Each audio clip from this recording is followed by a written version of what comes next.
has been to fertilize prosperity for today and to sow the seeds of progress for our nation 10 years from now. Every budget we delivered, every investment we attracted, every infrastructural project we approved, and those we re-engineered are meant for our children, our future, our St. Lucia. The United Workers' Party. Let's keep working.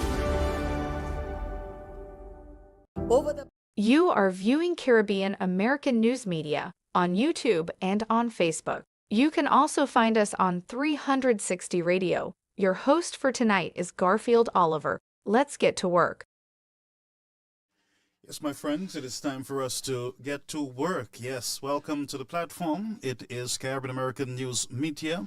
We are online and on air. We're here with you tonight in living colors. As you can see, we are still working on our system. I spend the majority of today being here on the platform. To those of you who are viewing over on our YouTube channel, we want to greet you. We want to welcome you to Caribbean American News Network, the No Spin Zone. Yes, my friends. This is a platform for grown-ups, and so we want to welcome all to Caribbean American News Media.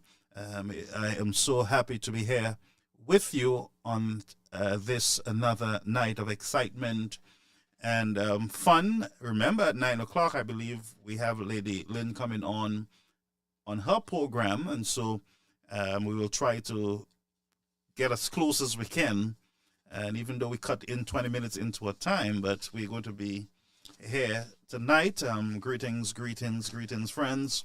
How was your day? Please share the live as you come in. Remember, you got to tag a friend, share the live as you join the platform. All right?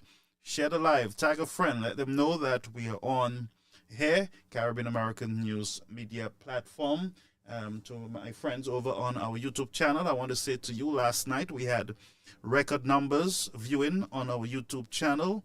We want to thank you so much for supporting the cause, and to those of you again who have given us the space to be here on this platform by your support. I want to thank you so much. We're not here begging. We're here engaging you. We ask you to join us as we continue to advance the Flabo business. That's what it is. And so if I make a request for support on the platform, does not mean that I'm broke and I cannot do it on my own. All right. We need everyone who feel the need or understand the cause to get involved. Get involved, whether you send little donations over to your constituency group or you send it over to the head office, United Workers Party head office. It is important that you get involved. There are too many who are on the sidelines and they are not, all they're doing is talking. They're not involved in anything. And I continue to believe that. That's just a fact.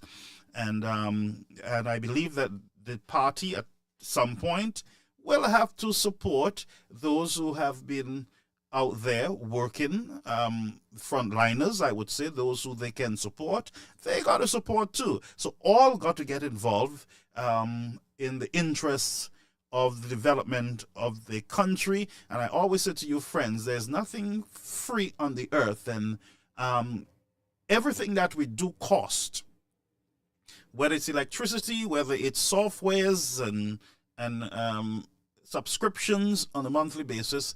Things cost money, and we must never feel out of place in requested help. I don't feel I'm being out of place. I don't feel like a beggar. I ain't begging. When I start begging, then I go on my knees. But until then, we are encouraging, just like I would do in church. I would ask individuals to give an offering to support the church with their means, so that they can. You got to support what you believe in, friends, because a lot of us support things that we don't believe in, and that's a fact. So I'm just saying, and nobody got to force themselves. If you cannot help, it is okay. Your presence alone on the set is an indication that you are supporting the program.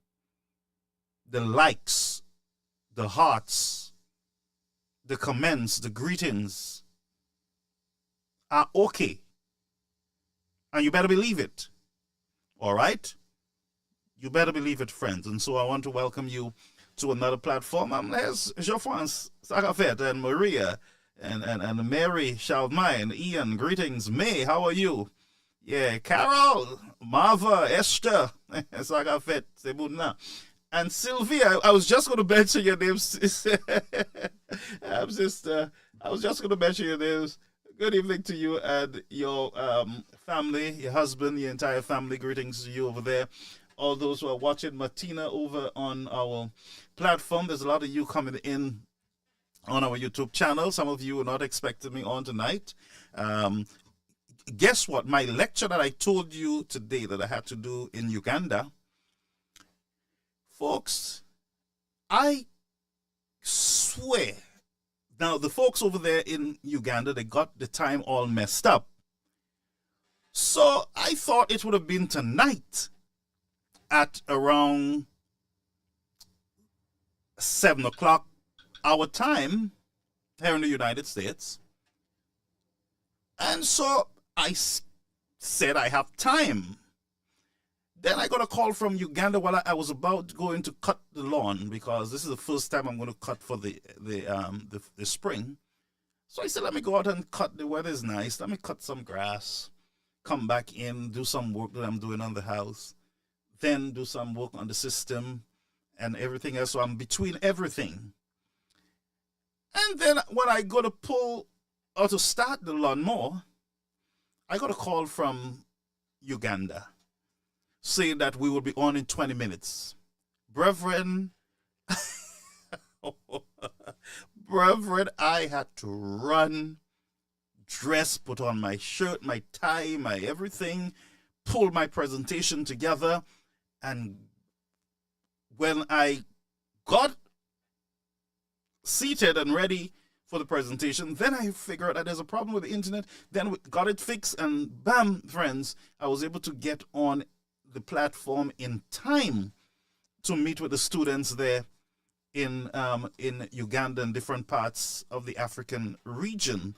And brethren, I tell you, so it was kind of hectic, and I'm sure that you two had your time. And so I got the opportunity to do some monitoring of one or two programs online in my busy schedule. And I want to start off with the United Workers' Party. Let's do something first. I want to recognize my people. I want to recognize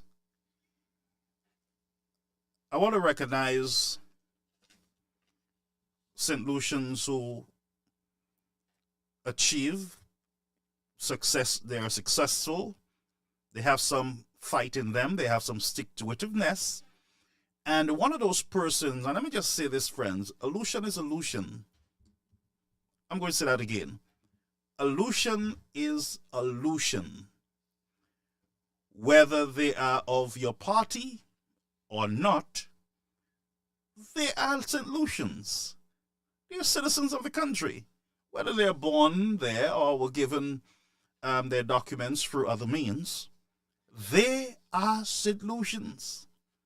And when they achieve, all of us must be happy. Every one of us must be happy for them. There is a young lady that I've been monitoring for a while back there in St. Lucia. And the last time, she's a vendor in Castries, and we heard her complaining and agitating that she's trying to find a place. She got frustrated, couldn't get a place. No, everybody is just turning her down. And then she is being asked to move by the government, by the people there in the Castries Council. And so she's frustrated. And she sells jewelry there in Castries, I believe outside the Blue Carol place there in the town, in the main town. And I believe her name is Cherish the Time. cherish the time. And let me just pull it up. So we're going to recognize her tonight. Yes, my friends, this is the young lady that I'm speaking about.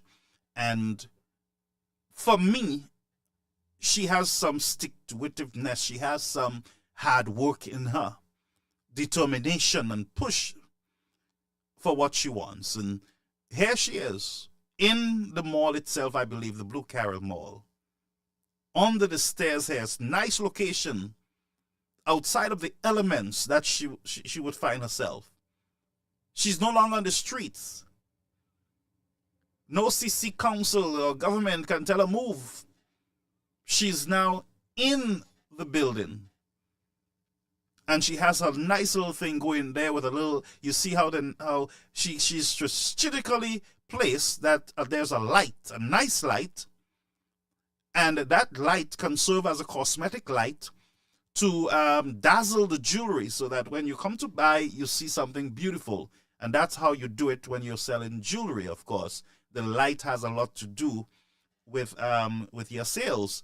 And lighting has a lot to do with your sales. It's just part of marketing, of course, strategies. And so she is placed there under that light in a very unique situation there where she's not hidden from customers and they can get to her. I, friends, would like to recognize her as an achieved St. Lucian who have some drive in her. And I say we need more of these among us who will not back down, but will continue to agitate for what they want, what they believe is right. And so she is recognized by me tonight. She, her politics, it doesn't bother me right now. She has a right as a St. Lucian to her politics. She has a right to say she don't like UWP or she like them. She has a right to support who she wants. She has a right to do whatever she wants. All of us have freedom.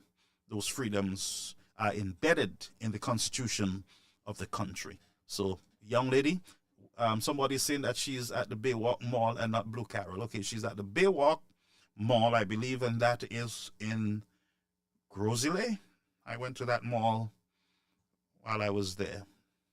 Not Blue Carroll, so that's a correction there. I'm happy for this woman. I'm happy for her. And like I said, I encourage other persons to get involved. Even though it's peanuts, you can put something together and sell that peanuts. Put them, package it nicely, and go out there and do your best. Even though it's $1 you make, you'd have tried. Yes? And so, young lady, blessings to you. All right? Blessings to you.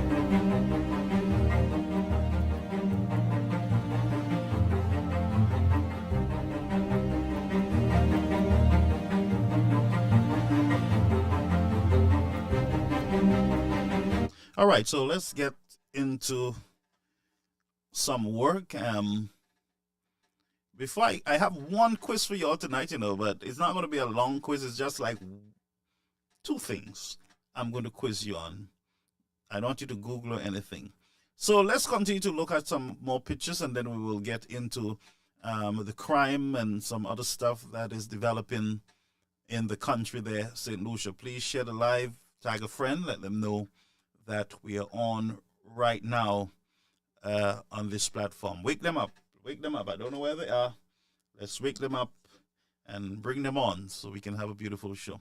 All right, so let's go back over to the event. We are still celebrating 60 years of United Workers' Party, the Working Party of St. Lucia. As a matter of fact, the United Workers' Party is a party that knows how to win elections. They know how to win elections, and that's just a fact. So let's go over here to a picture. Let me see. I am blocking the Honorable, the Honorable Shasti. Why are we doing that to him? Yes. Okay, so here is the leaders of the opposition leaders in different countries, friendly countries to St. Lucia, all right? Friendly countries. There's an interesting clip that I came around. Let me just put it up and see.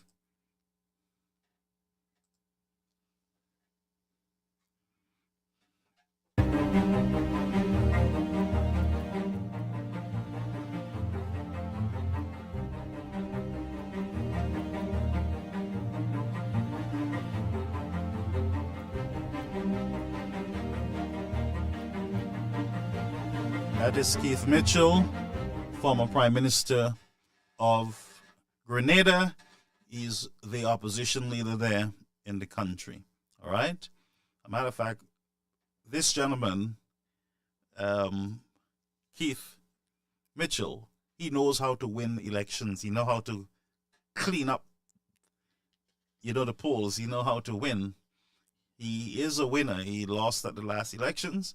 And that is, it is what it is. But this man has served his country for a very long time. And, he's just a winner. He is just a winner, all right? Okay, so we continue, friends. Yes, we continue with our pictures of our sisters at the gala. Based on reports coming out from the United Workers' Party, it was a success. So let's add some more. Let's add more some pictures as we go. Folks, bear with us. Let me see if you know this beautiful queen. Sharon, greetings to you. Yes. What the name is Belle Rose, right? Fortuna. Yes. Beautiful lady. And she has been part of the bouillon of St. Lucia when it comes to sports and also government. She's a worker.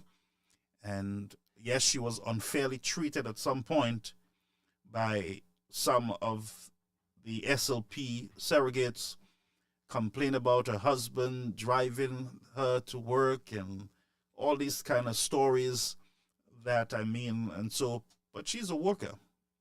And she's a strong United Workers' Party, and she's beautiful. She's aging beautifully. May God bless her as she continues to serve the country. And that is Fortuna. I believe I met her while I was there on island. But let's see. Let's see here. I have a beautiful picture of another gentleman. I want you to tell me if you know this man. He's the right guy, Mr. Guy Joseph. Listen to me, honestly, this picture, look at the tie, the shirt, and the jacket on the inside piece, the vest. Girlfriend, I don't know where Guy Joseph got that, but all I can tell you, that must have come out of the Queen's Palace in England. This is, and he nice. Listen, he's aging beautifully. Also, he's looking good. So, friends, this is our guy, the right guy. We got to big up our people. We got to start bigging up our people going forward, friends. Yes, there are defects in characters, but I believe it is time for us to start speaking positively when it is needed, when criticism is necessary. That too is all right, okay? But we cannot just criticize and not give good compliments also. There must be a balance, and there's what you call constructive criticism. There's not everything that you're going to like about Guy. You're not going to like his height. You're not going to like his nose. You're not going to like his shirt. You're not going to like his ring. It is okay not to like. That's your problem. But you deal with your problem, all right? Remember, that's not his problem that you don't like what you don't like. And that's our problem. We want to make it everybody's problem when we don't like what we don't like. When we don't like somebody, we want everybody to hate them. And that's just, I don't know where that is coming from, but we got to, folks, start rethinking. All right? We got to start watching ourselves. let's just, okay, we'll continue. We'll continue. We'll continue. We have some more. Brethren, look at this beauty. Yeah, Lubrin's a very handsome man. That's our guy. The right guy. And he ain't going nowhere. Yes. Look at the beauty of this place, man. The decorations, the turnout, this is just beautiful. This is just beautiful, and I cannot say, and I believe to Miss Raquel Dibole Chasney, she's an organizer. She's a good woman. She's a good St. Lucian. And she's a good organizer. She just has taste. She has flavor. Yes, she's good. And we're happy to have her. We're happy to have her on our side. We're happy to have her on our side. And I want to say, great job to you, Miss Raquel. Congratulations on a job well done. If you're the one who organized it with your team, I want to say hats off to you. Hats off to you. All right? Let's see if we can find some more. And here is another brother. I don't know if you guys would know him, because sometimes we pretend like we don't know people. And well, I'm going to put him up. And when I put him up, guess what I'm going to do? I'm going to challenge you. I'm going to challenge you now. 1982 is the date. 1982. Let's go over to the gentleman. Oh my Lord. Josie also is aging well, and thank God he is aging in the United Workers' Party. If he was in any other party, all fall down for him. Look at how young the man and healthy. May God bless him with long life. May he prosper and be in good health. And so our blessings is upon Peter Josie, our guy. Our guy. He's our man. He's our people. Our home boy. Yes, man. And he have served his country. Whether it's on the SLP side or the United Workers' Party side, he served his country. And so we're happy to have Brother Josie. I'm telling you, Josie look good too. I don't know what Raquel pour in the atmosphere down there at Sandals. Sandals make everybody look good. Exi Motela all fall down. Eh? Si Motela. Si Motela all fall down because Mohabel, like Lemon Otwela say, Pli Bel Navini in all gold. Gold shoe. Gold everything. Gold glasses, gold teeth. And I show up, gold hat. All gold. But I know I will need security guard. But Peter Josie tonight is our gold guy. Yes, and we appreciate him and the work that he's committed to do among us, with us, in the United Workers' Party. Let us keep going. Now, Mary, why are you laughing at me? I not bell? Yes, more lead. Must have bell to book. Bawe. Why is me? Y'all don't come for me, oh?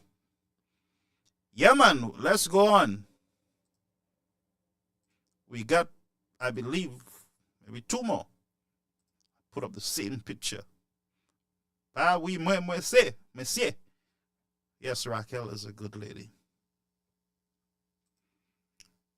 Raquel is a good woman who loves her country. Okay, so we're not going to download the rest now. But yes, I have one there. There's one more. Now, friends, let me say something. There's a whole set of laughing and carrying on about Prudence shoe. Let's deal with that now, because Prudence is our guy.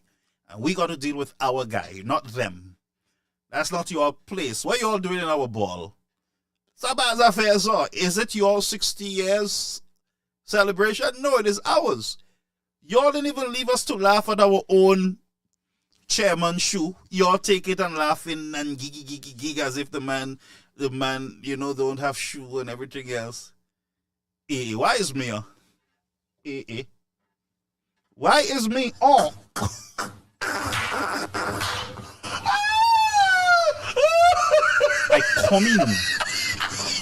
I come in for y'all. Now let me speak on the shoe issue and let me set the record straight with my chairman, our chairman. Not only my chairman, my neighbor. Now, if I want to laugh at my neighbor's shoe, it's my business. Duh.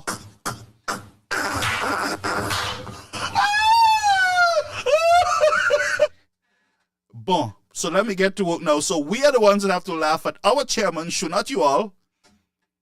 Y'all got to go and laugh at you all one dog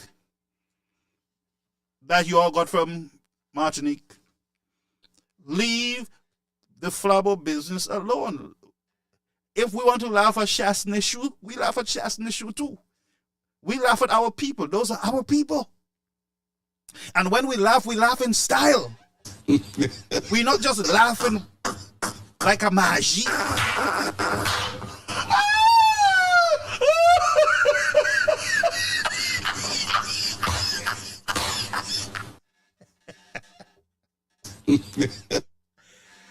When we laugh at our chairman's shoe, we're not laughing like a magie. We know who we have. We know the man in the shoe. And we know the man in the shoe is more valuable than the man in the than the shoe itself. We know that the man's shoe does not defile him, does not dictate who he is or where he's going to walk, and that is in the House of Parliament. We know where that shoe is going to take him. To victory. That's the shoe to victory. C'est même sous les ça wiki kai foute zo yon coup de pied. Yon coup de pied à bouillon zo. Moi qui a dit ça. Même sous les ça zo oui.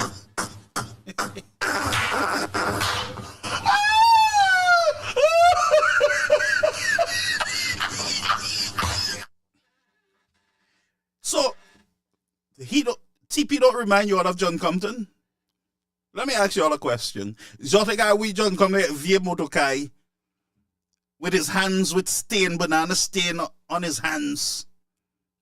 I had a pass every time the elder pass, every time he come to church, he have stain all over his shirt, smelling like mongoose, all kind of thing going on with him. Fingernail black. And he tell I was picking peas, I was in the garden, he run to church board meeting. Chiffonné. Huh? Well, as a young man, I laugh at him, of course. That's my pastor. Oh. I can laugh at my people. So how dare you guys are laughing at my TP, my Terror Prudent, my Mr. Chairman? Huh? Y'all leave my partner show alone, oh. Now, let me tell you something about Mr. Prudent while I'm here. I'm not going to show you all shoes. You're all too wicked. You're all too out of order. Talking about my partner's shoe. And it's an expensive shoe. Not that SNS he bought the shoe, you know. This is look at how beautiful our TP looks. Young, energetic. Did you see his wife next to him? I have to get a picture to show you all. These are good, decent people. When we see TP, we don't see a shoe. And if you all look at TP is somebody who like his toes out. He don't like his foot in shoes.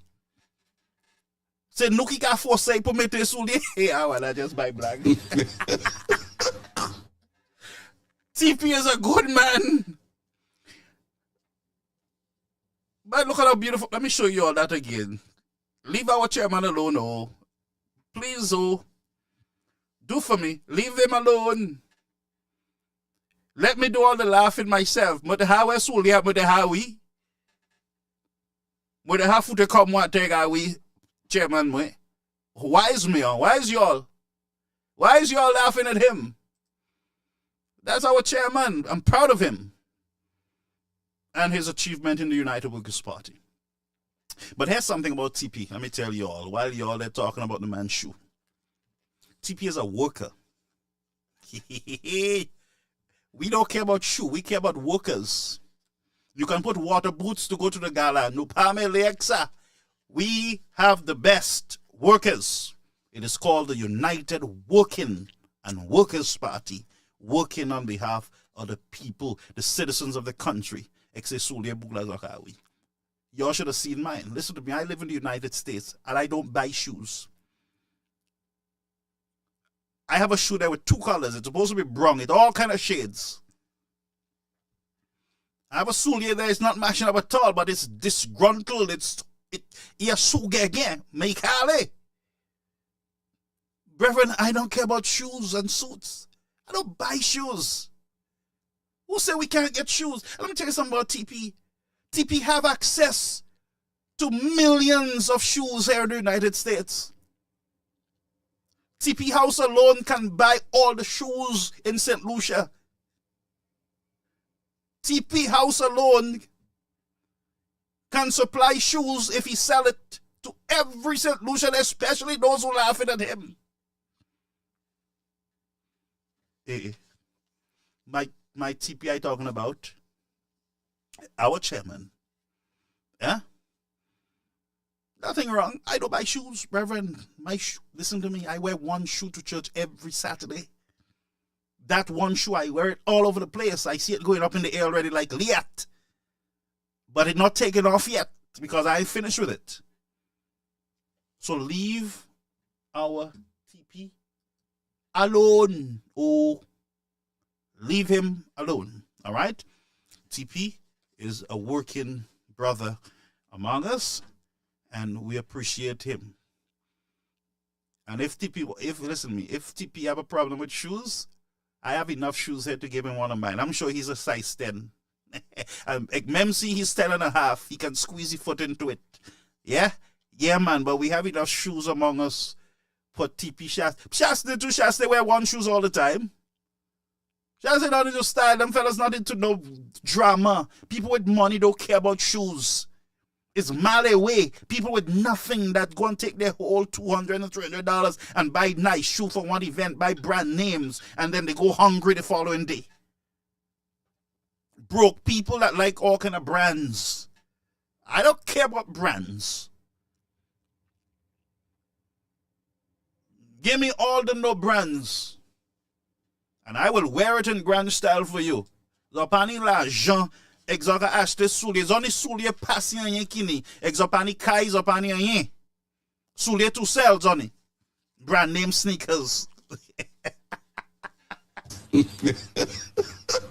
Asa même acheter manger.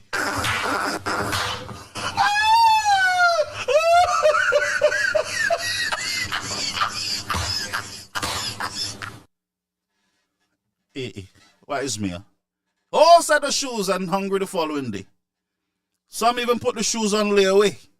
Like they're paying for a loan for a house. Well, ma'am. Anyway, you all try my TP coming for you all. Leave my TP alone, oh. Go and buy food and not shoes. Go and do child support. Go and pay. Take care of your children. And stop buying brand name shoes, oh. Go and send your children to school. Send them to good school. And stop buying expensive shoes and leave my TP alone. Me alone. I am the only one that can afford his shoe. And I'm going to do just that. Hey!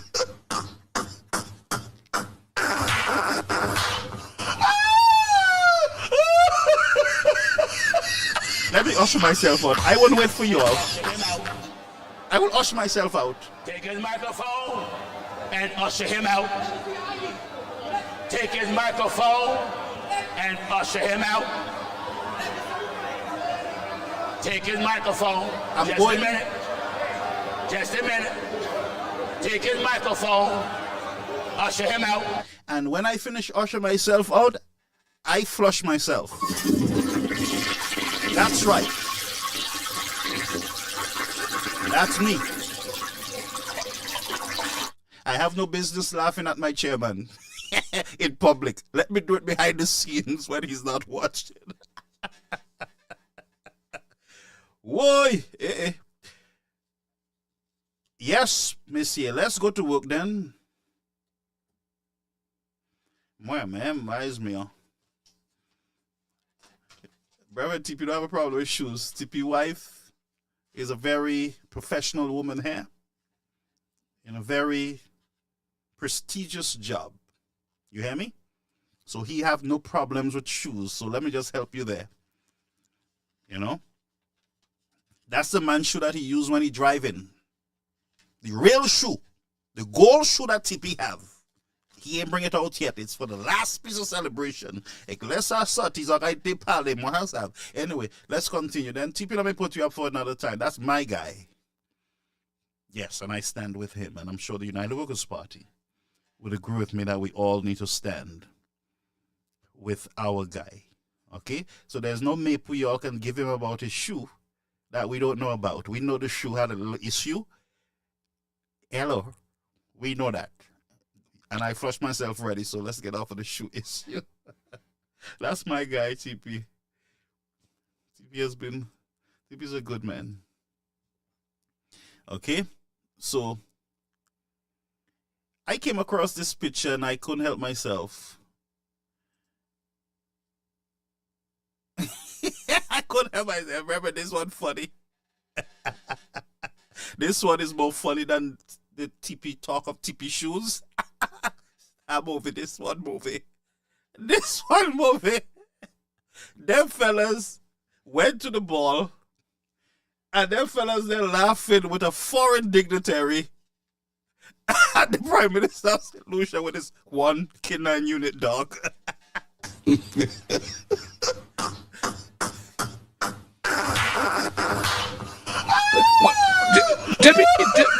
Mon passe après Magie Bétissa.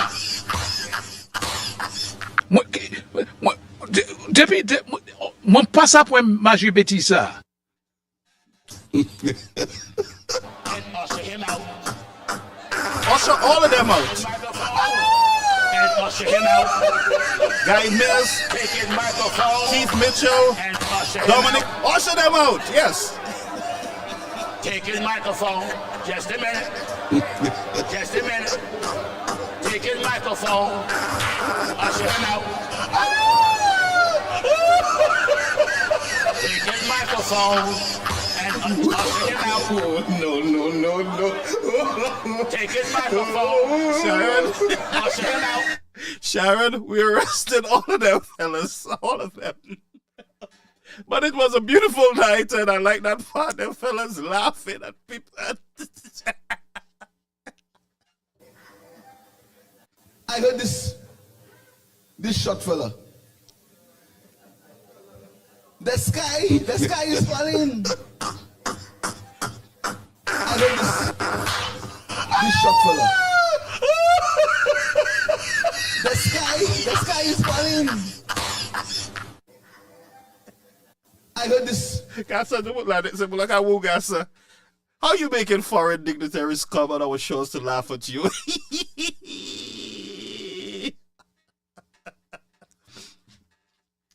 Anyway, brethren, let's get to it, man. Listen to me, laughter is good for the soul, yeah? Laughter is good for the soul. Mr. Bugla, we tell my man, what people doing?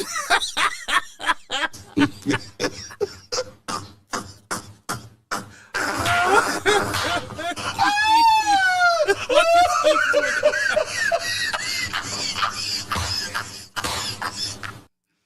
Hey. Anyway, I not say nothing, huh? Why is me? I'm laughing next that to it. My flush come with twice. Anyway, folks, let's go over to the next Prime Minister of St. Vincent and the Grenadines, the Honorable Dr. Friday. Let's have a picture with him. Yes, Dr. Friday. Yes, he's going to be the next Prime Minister of St. Vincent. He's the opposition leader there right now, and the odds are looking very good for the New Democratic Party. This is the party of James Mitchell. And and also Alan Eustace. Yes, man, this is our opposition leader. And this brother is smart. Dr. Friday is a smart brother. And as I told you, he's the one that dragged out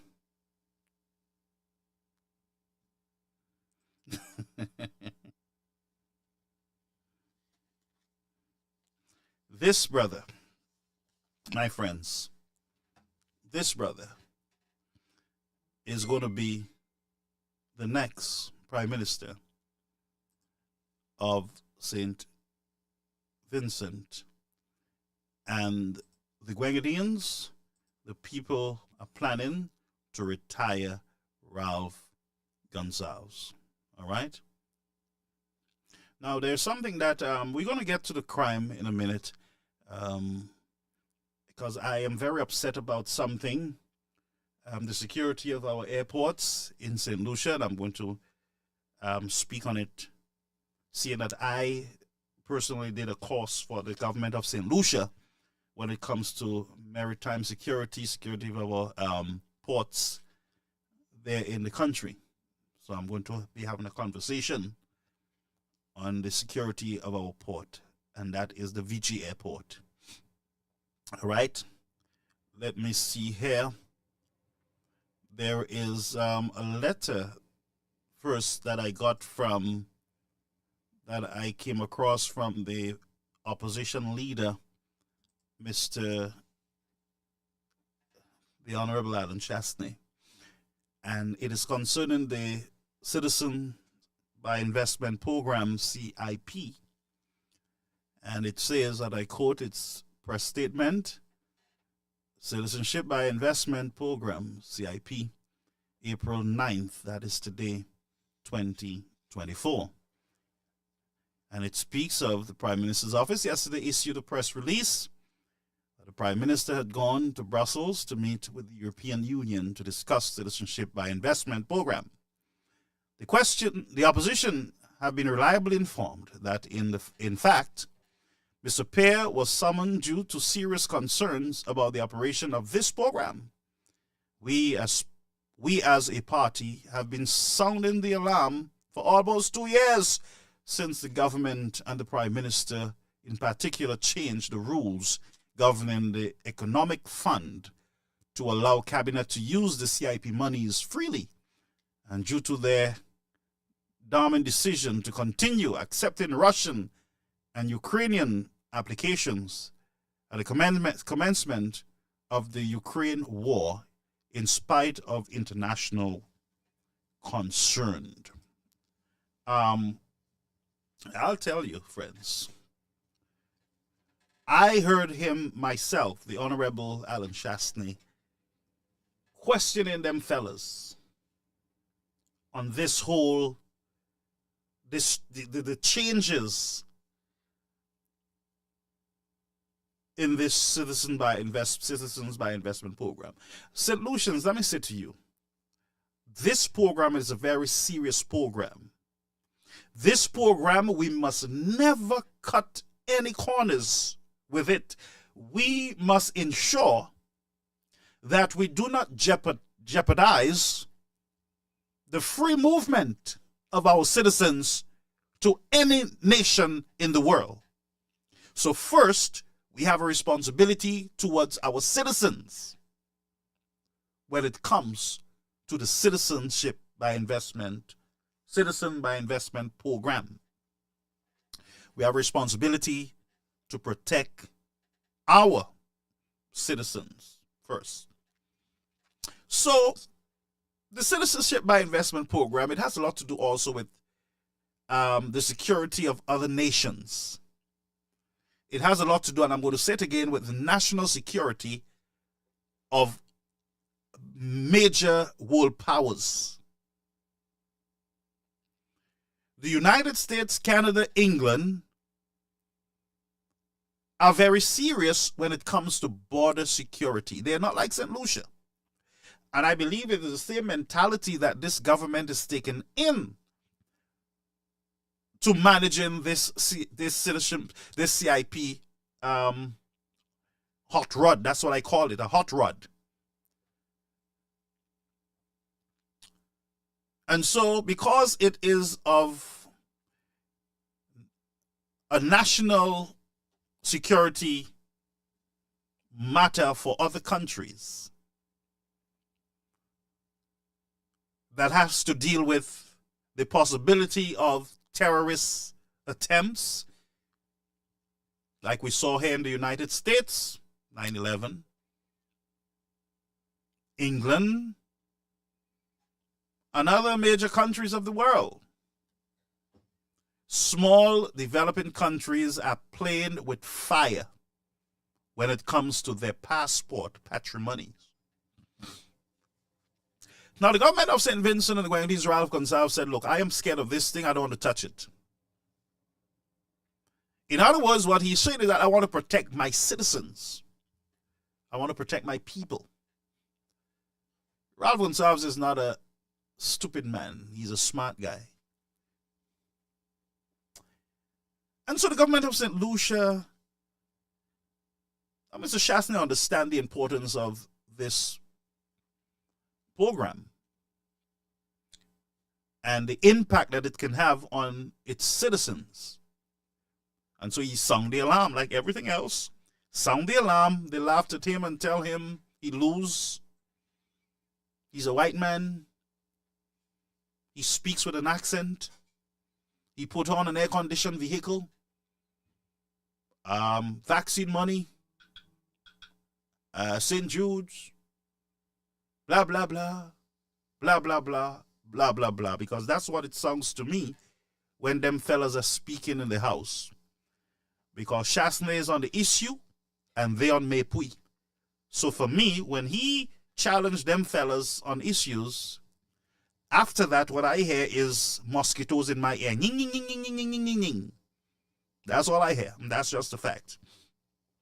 And so they went on with their rant and their bitterness and their anger towards the Honorable Alan Shastney. He had warned them about inflation. I remember it clearly. I documented it. He warned them and they mocked him and laughed at him, only to walk into a situation that they were not prepared for. CIP, same story. And now it is alleged that St. Lucia have been called into a meeting. And we are not sure what the discussion was.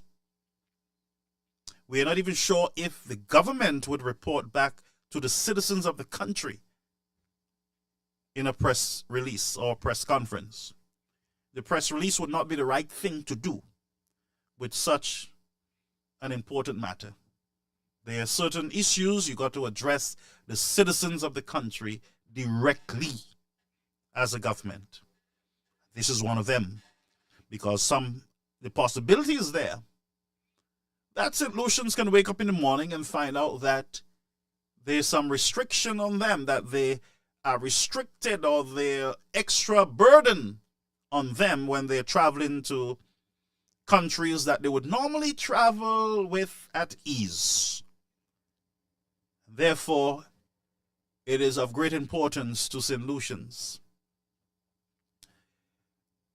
I am saying, and I'm joining with the opposition leader, Mr. Shastney, in asking for transparency and asking for the government to follow the rules when it comes to the CIP. Now we're hearing that, and it's kind of funny what I'm hearing, that some contractor was given, empowered to sell the CIP. He reduced the price, cheapened the thing. And it has caused a financial issue for the government of the country, St. Lucia. Now, for a government who likes to come into your pockets and tax you, you would think that they're prudent in what they do and they would make every effort to find extra monies from among themselves, their departments, their programs, instead of rushing into your pockets. But it seems that the easiest thing to do is to jump into your pockets and tell you that it is good. We have to come into your pockets and you should feel good about it. It's for your good. And then you find out, no, it wasn't that. you were just pressured to come into our pockets. You had a choice. You had a choice, but you choose to come into our pockets. And so you lost some money there with the CIP program. And now Shasta spoke to you guys about the Russians and the Ukraine, and you cuss them off and say, we do what we want, we're big people. And I mean everybody's entitled. We can't victimize, we can. But you're victimizing Shasta, but you can't victimize those out there. Huh? And before you know it, friends, they had to backtrack and they had to restrict. They had no choice. They had no choice at all. And Mr. Shasta was proven right once again. And we see that game over and over. So if Mr. Shasta in opposition is always right when he pulls the government up, then maybe he should be the government. Maybe he needs to run the country. Because it seems to me that them fellas ain't know what they're doing. It seems to me that them fellas are just throwing mud on the wall and hope that it stick. Seems to me that there is no proper planning for this country. And everything is ad hoc, done ad hocly. Well, that's how it seems to me, of course. I could be wrong. And I'm subject to correction by any of the hacks who would want to attack you on character, who you are, your sins, your not sins, and your face, your nose, your eyes, but not the issue. I understand that that's how far they are. That's their level of operation. And you do your stuff if you're comfortable there.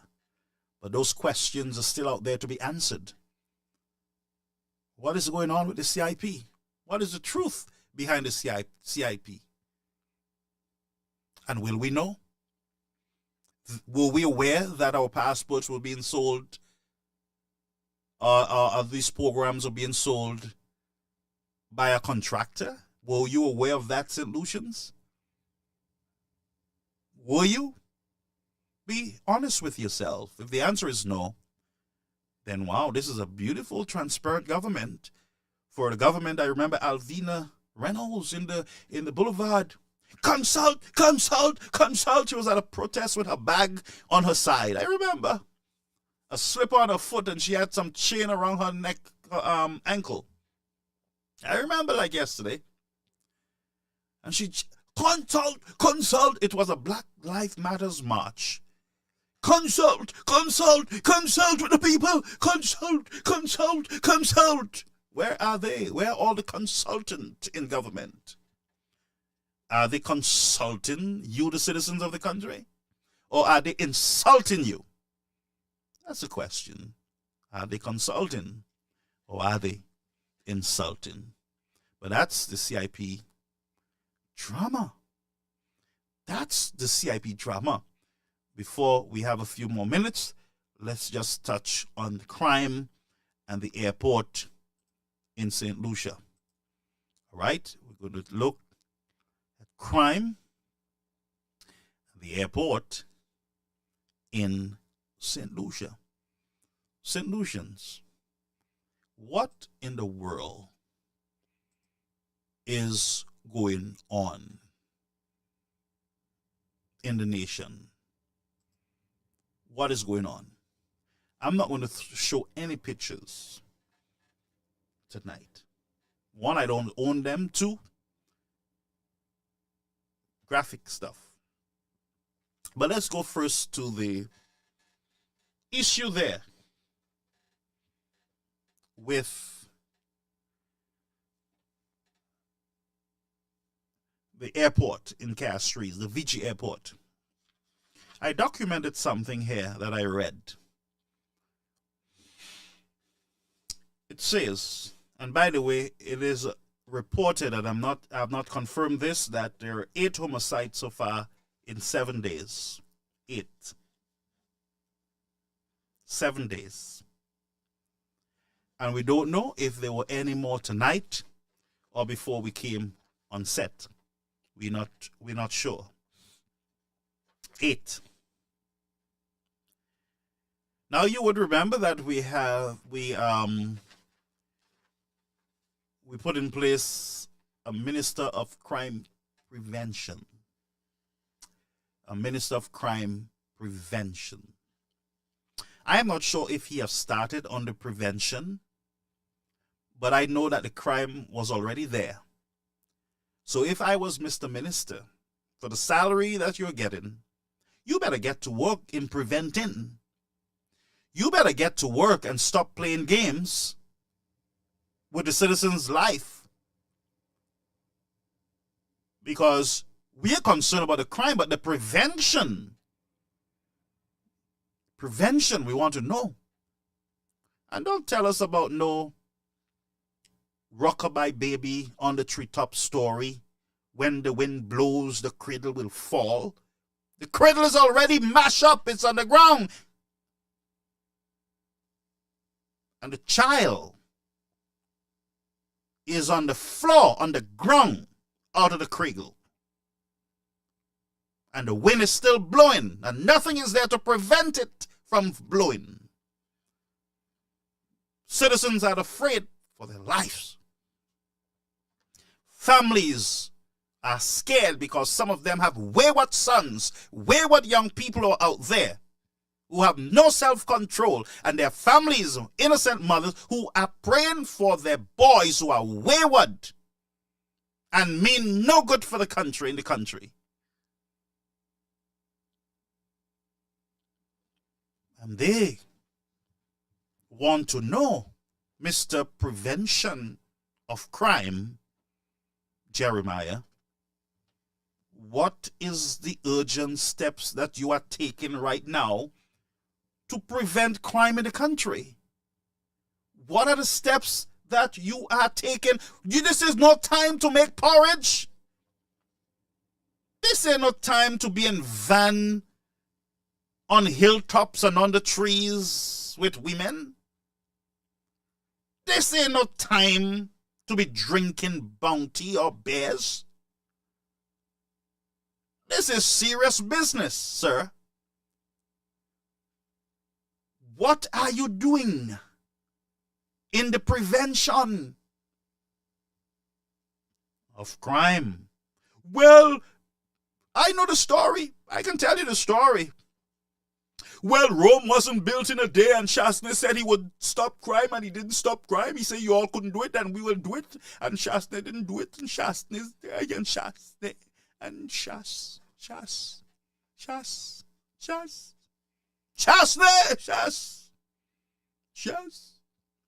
I know the answers to all the questions already from you guys. Shastner. The wardens. The COVID wardens went to the church and arrest people on the beach and run behind people on the beach. The COVID warden. You know why the COVID warden had to run behind them on the beach? Because some of them are stubborn, stiff-necked, don't like laws. They are lawless. And we see it today in all corners of St. Lucia. Lawlessness. And where where you live in a lawless society, you need stiffer penalties. You need preventative measures being taken by government to cure it, because the church can't fix it. Social clubs can't fix it. Some of them have gone beyond church and social clubs and brigades and domino games and Netflix. Some of them have gone beyond that. And it is quite clear to us with the chopping, the shooting, the lack of regard for life, sacredness of life, most precious gift that was given to humanity. They have gone into a dark and slippery place, never to return. And they tilt even further to the grave, because there is always a gun pointing in their direction, because they live, some of them, reckless, uncivilized, indisciplined lives. And nobody dares to speak the truth, because they're coming for your mother, they're coming for your dog, they're coming for your uncle, they're coming for your a horse that are coming in the country. while we permit indisciplined young people to roam our streets and to roam our homes and to roam the offices of our government system, because some of these same indisciplined people are in our governments. They are in the House of Parliament. They are in the bouillon of government, in the bouillon of our police force, in the bouillon of our churches, in the bouillon of Wasco and Cable and Wireless and Bank of St. Lucia. They are in the indiscipline lies in every corner of the country. You go to buy some food at the restaurant and some rude, disrespectful young person sits there sucking their teeth because you don't like the rice, sucking their teeth because you tell them you don't want that piece of chicken, you want the other piece of chicken. Indiscipline in government. Sit down on their phones while you are standing in a line and on a phone saying nothing to the phone but burning time so they can go home. Indiscipline at our passport office. Burning time into retirement. Government pension is sweet. Nobody is disciplined enough to give some service, some decent service, customer service to anyone. Criminals all over the island. Indisciplined bunch of people. And who will guard the guards when the citizens are asleep, accepting mediocrity and nastiness in government, lies and victimizations, poor customer service, poor quality service? Wasco ain't send water for you. They don't care a hoot about you. After the fact, when you complain, they put out a notice. We do apologize. Our water supply is interrupted today, and we don't know when it's going to come back. And you got to figure yourself out. Indisciplined business people, business practices that in some developed country they will be shut down, put out of business. They can't even cut your water and your light like they want to. In some countries, they got to go through a whole series of processes. And nobody is there to guard the crooked guards, because the guards are asleep at the wheels and they only wake up to eat, to have sex, and to drink bounty rum, and to cuss people's mother, and to threaten to kill them. That's the only time they wake up. For indisciplined actions, nastiness, and criminal activities. Bunch of hooligans. Somebody got to speak the truth. And so, Mr. Crime Prevention Minister, you better get on with the preventing, because people are like sitting ducks in the country. Parents now have to make sure they have a $5,000 for Crick or Lazarus sitting somewhere under their beds for their wayward children. They too themselves, parents, have failed. Some of them are worse than them little children that they raised. Indiscipline too in the house. Have men walking over their children's head every night, a different man. Indiscipline all in the homes.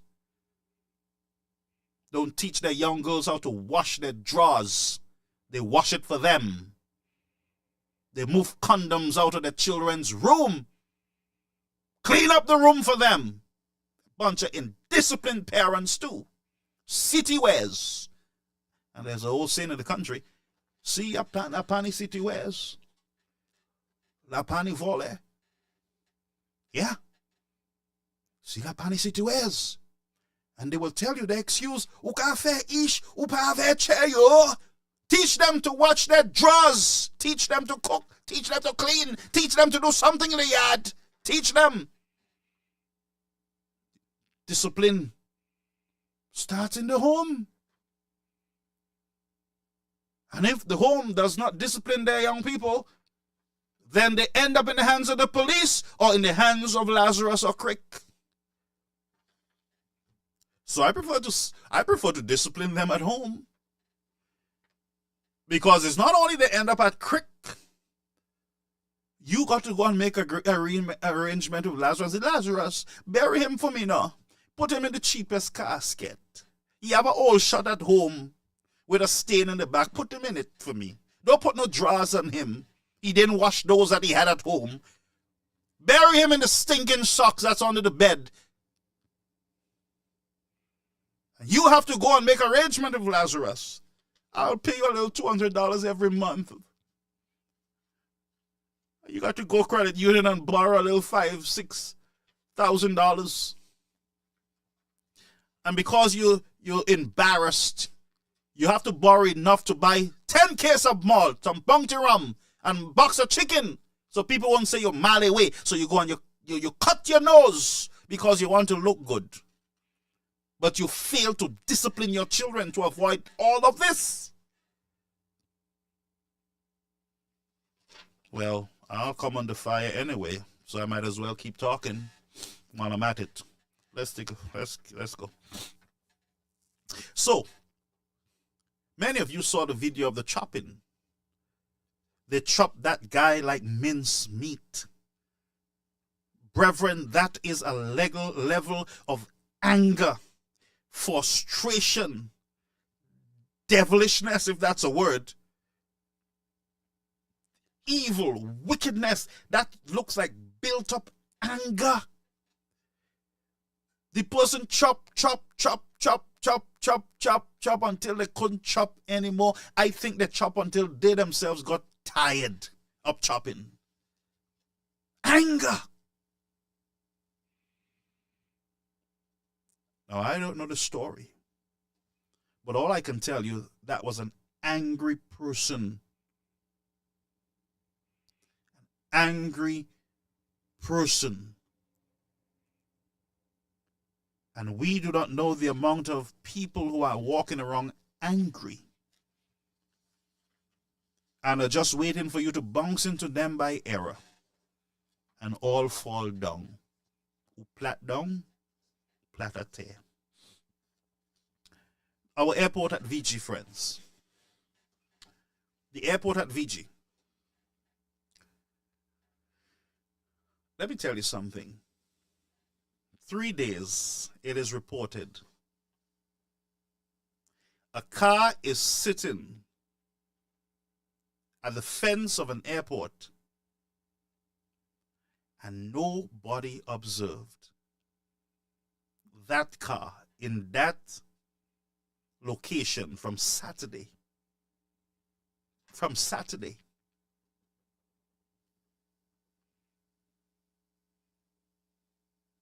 Huh? Somebody saying that he migrated from Martinique 3 years ago. His name is French. I'm not going to put that picture up because I got to go and detox myself mentally from that thing that I saw. Anybody wants to see it, they can go over to Caribbean American News WhatsApp group and they can find all those gruesome stuff over there. But a car parked from Saturday at the VG Beach by the airport, nobody saw it. And you know what that tells me? That there is no police patrol in that area. That tells me, friends, from Saturday to today, a dead body in a parked car by the airport fence, and nobody. No police passed in the area. No security patrol the parameters of the airport. There is no inspection. There is no walk-through, drive-through an airport. There is no patrolling of the fence, maybe every 2 hours, 3 hours, 4 hours. Nothing, it seems. Because if I am a security guard I'm responsible for the grounds of the airport, I'm a law enforcement, I would want to look at the fence ever so often for bridges, for intruders, countrymen, blah, blah, blah. So I have a regular patrol of our airports and ports. But it appears to me that something is really wrong in St. Lucia. I don't know who have bewitched you, but this would have been a security problem for me as a security expert. I'm a lot of experts, you know. But this one, seriously, it concerns me that from Saturday to Tuesday, a car is stationed in the same area and nobody's suspicious. No, whether it's security, police, port police, whoever is responsible there. And let's say you have regular police patrol in the area, which you should have in that area.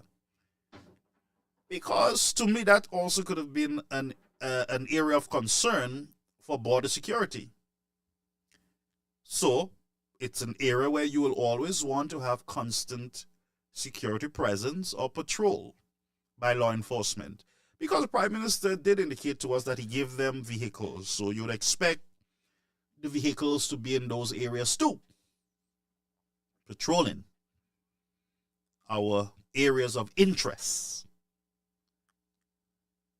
And so somebody smelled something funny, and it led them to this vehicle that was stationed there with a dead man inside of it, shot. For me, it would be embarrassing for law enforcement. That's just the truth. And it leaves, as I said, it leaves a lot of questions for our law enforcement, our national security minister.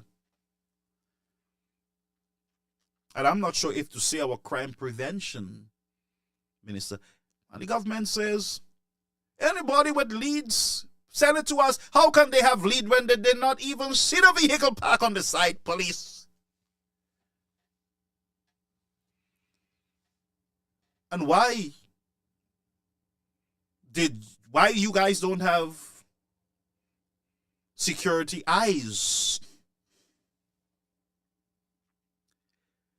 How comes you guys have no camera monitoring that waterway or the airport?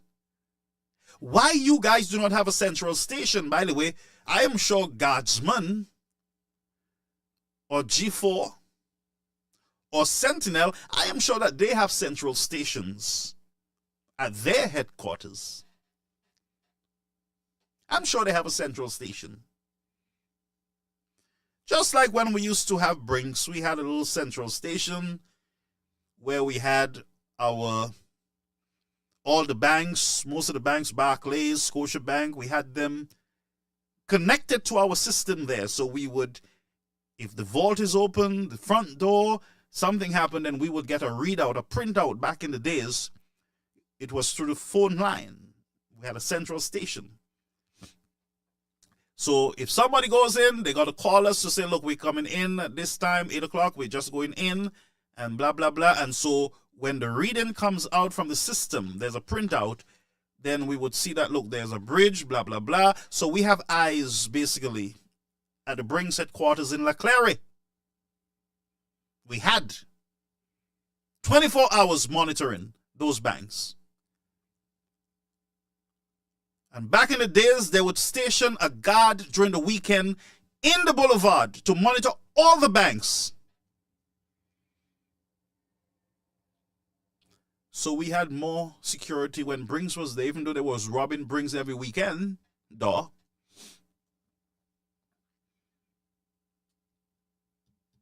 And even though Brink's doors used to fall off of their van when they're riding, heading to View Fort, door dropping off when they reach Dennery by the road in their old Suzuki with millions of dollars and some rusty shotguns. Ay, ay, ay.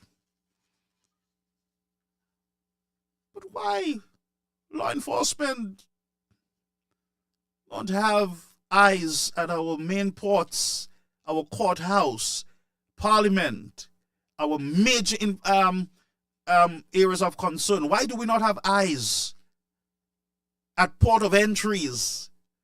Why do we not have eyes, cameras set up so that we can have 24-hour surveillance of our banks in the boulevard, government house, the Governor General's house, the Prime Minister's house, residence? Why do we not have eyes? So we would not have to go and ask, did you see anything? Nobody will tell you they see nothing. You know that well. People don't trust you guys because you guys are giving files, people's files to other people, to government ministers, ain't it? And the impacts report jam some of you in the police force. The impacts report jam some of you in government. The impacts report jam some of you in the business sector. Citizens are aware of that because there's no closure to the impacts report, of course. No closure. And we have Dr. Powell who said there should be closure. He saw the report. He know what it is. He was part and parcel of it. He helped St. Lucia with the United States government. He was right on this program. Some of you wasn't listening. We got to deal with that, so we can bring back order to the police force and to our government. Why do we not have eyes in the country? And my question would be, are our airports really safe? What's our security plan for our port of entries? That's my question. Terrorist attack. What is our security plan for our port of entries? What is our security plans? What are our security plans for our airports? Why do we not have canine dogs at our airports, at both our airports? Why do we not have 2 canine dogs at Castries and View Fort? Why do we not have canine dogs, at least 2, at our ports? Why do we not have? Is it too expensive? Is it? And how much is too expensive? And how expensive is too expensive? That's my question. Maybe you can give up some bounty rum and some parties and some traveling, and you would be able to afford the dogs, ain't it? But as far as I'm concerned, we had not a problem with our canine units. We had not a problem with our canine units. We had a problem with you all. You guys are the problem. Vindictive, bitter, angry. Want to get back at Chastney, so you pull the dogs. Want to get back at Chastney, so you move government buildings out of his father's property into your cabals and jabals property.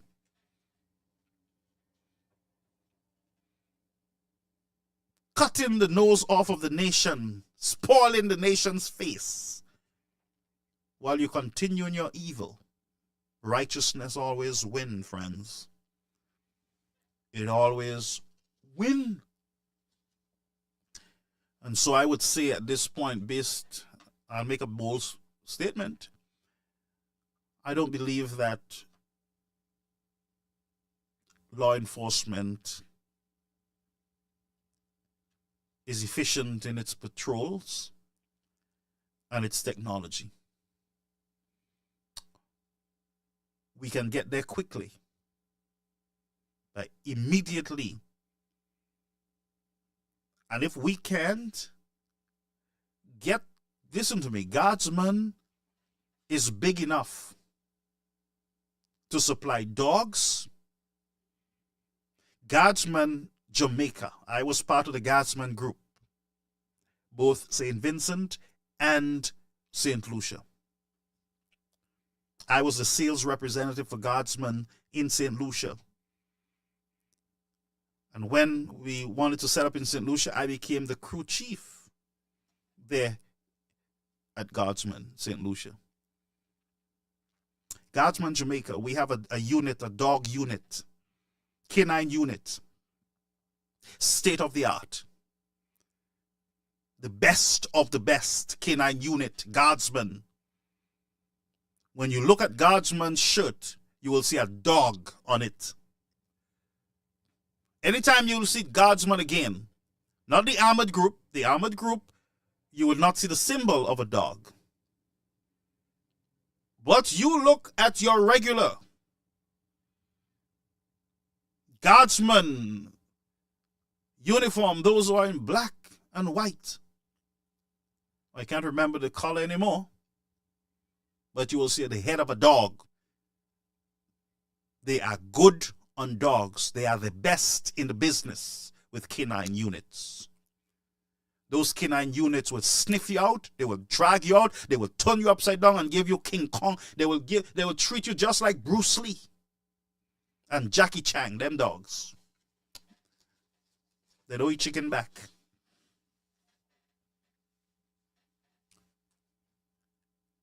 If the government has a problem with canine units, you contract Guardsmen.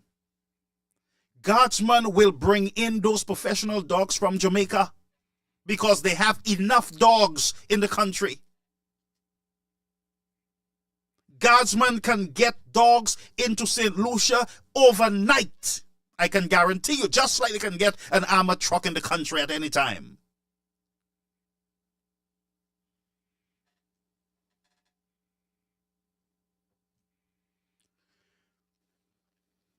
There are means and ways for us to get a solid canine unit in the country. It means that there must be partnership with our businessmen and women in the country.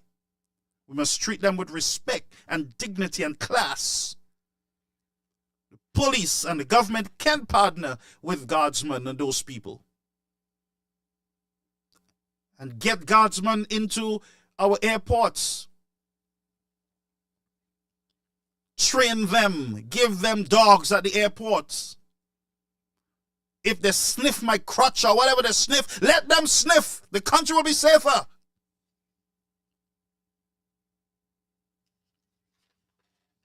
I don't care. But we must do all that is necessary to protect the citizens of the country.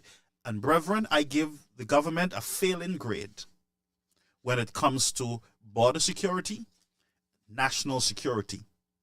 You all are not close to anything. The way you all speak is like it's a mobby shop. It's like a mobby shop. You guys are protecting mobby. You all are acting like it's a mobby back shop you're protecting. You are acting like it's Bring Security you're operating. Bring Security used to have old men who can't even stand up straight on people's job at night, say they're watchmen. Brinks. There was an old man, the old man can't even open his eyes.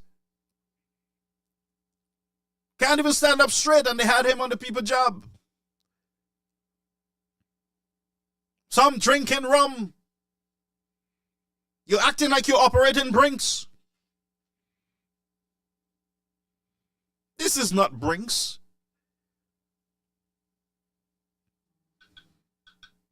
This is St. Lucia. the citizens of St. Lucia, and you, government, are responsible. And I don't want anybody to tell me government can't stop crime and it's the family. No, we hired you to give us a safer St. Lucia. That's why you hired. Safer water, safer air, security for our children at our schools, for us when we're sleeping, when we're on the job, when we're walking the streets, when we're on the beach, when we're in the airport. We hired you to protect us. And if you are saying to us, Shasney, Shasney, Shasney, and you're saying to us that no government can stop crime, then you guys need to get the hell out. And I don't understand you St. Lucians. Let me just jam you before I leave. We're going to leave now because Lady Lynn is on. But I have a problem with you St. Lucians, and I'm going to throw you under the bus. Because you people are where you are because of where you want to be. You guys are the reason why you are where you are. Are you aware of that? Not Chasney. You guys proved to Chasney that you guys are the boss. What you did, you voted him out. You voting a man. Record-breaking, right now it is record-breaking crime in the country. And I dare anyone to challenge me that there has been a record like this in the country. Challenge you, friends. Lady Lee. I challenge you, brothers and sisters. You are quiet. You are whispering. You're a bunch of cowards. A bunch of hypocrites. You gossip more than you stand up for yourself. You spread rumors like wildfire instead of you spread the truth. You major in nastiness. You like rural. You like people business.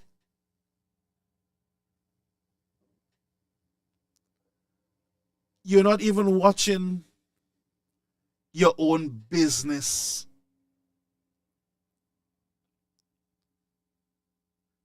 And I want to wake up you St. Lucians and permit me to beat you down tonight. Because I know you. I know you St. Lucians. I know St. Lucia. We enjoy seeing people in the mud. We enjoy seeing things topsy-turvy and chaotic. We breathe on that. We love it. When a man is boxing a woman or beating a woman, you stand up and you enjoy the movie. Yes, man. Fute ababuding.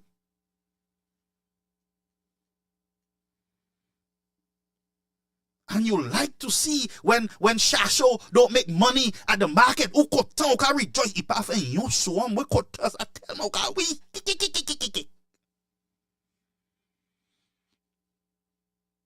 Uka jis the moon don't buy Shasho thing oh, don't buy it oh. C'est bagay sa pas bon, c'est cochonné qui là.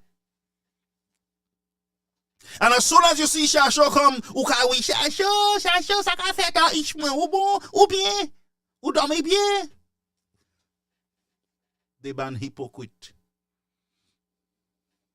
Some of you Labour Party, let me speak to you supporters, you know better. You know better. You would not tolerate this kind of mediocrity from the United Workers' Party, but you will accept it from your own party. That's a definition of hypocrisy. And that's why everything is everything. Everything will be made. The more things change, is the more it remains the same. But you don't want me to talk because you will curse me off and tell me about my mother. My childhood days, my time at Brings. You would call me Brings Volley. You would call me a pastor. You would send me back to St. Vincent like John Compton. And you would send me to Martinique like Alan Chasney. You would spit in one of my eyes. You would send Magie Noël, Gagé, and Malfité, and Magie Blanc, Magie Rouge, and all kind of Magie at me. Yeah? That's what we like? Yeah? And you'll tell me I'm not a Christian? He's not a pastor. He's not a pastor. Yeah, he was with my sister. Yeah, when they was young.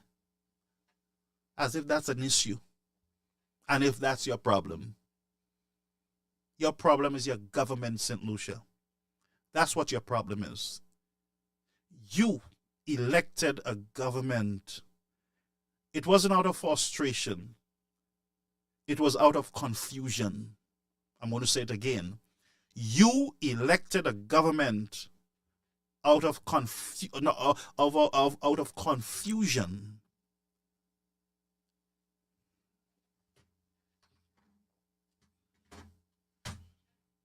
I don't know how to say again, not other words, because I am tempted to say Sazohen Chibe, but a lot of innocent people will chibe a lot of things that they should not be chibeing in the country.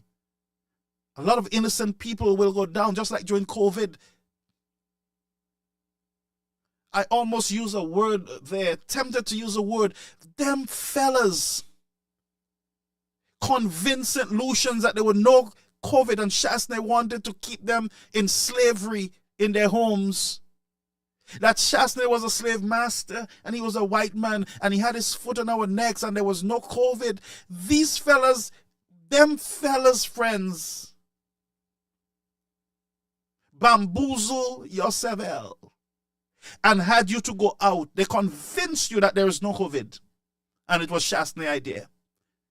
They convinced you that you could have gone on the beach and sing Jack Don't Want You to Bathe on the Beach without mask. None of you had masks. Them fellas convinced you to do that. They convinced you to walk in the streets, walk your death, the path of death. They convinced you to do that. And that wasn't good enough.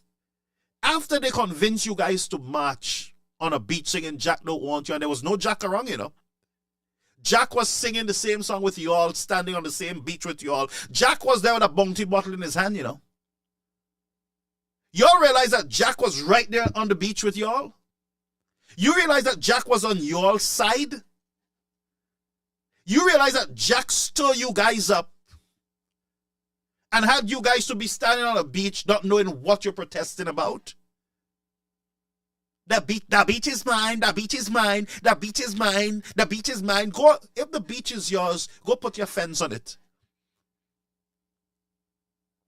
The beach is mine, the beach is mine. Where's the beach? Is the beach still there? Yes, it's still there. Some of you don't go there and bathe. Some of you don't go there to pick up trash on it. Some of you don't go there to buy any food from the lady anymore. You don't know her anymore.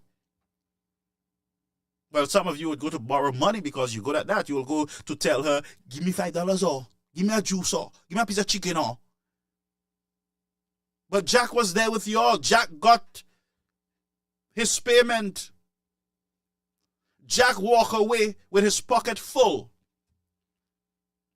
And the other Jacks who were there around enjoying themselves with you all got big jobs. I saw one of the Jacks, who is the Senate president right now. She was on the beach singing, that beach is mine, that beach is mine, that beach is mine. She got her position, pocket full. The lawyer, Jack, got his pocket full. Maggie got her pocket full. The other ministers got their pocket full. Their associates and the attaches got their pocket full. All the Jacks got their pocket full. And what? The other part of the Jacks are their platinum. Platate. That beach is mine. That beach is mine. Well, go and sell the beach right now. And see how much rice you will get. Go on the beach right now and sell the sand. The beach is yours. Go and try and take sand. You will see whose beach it is.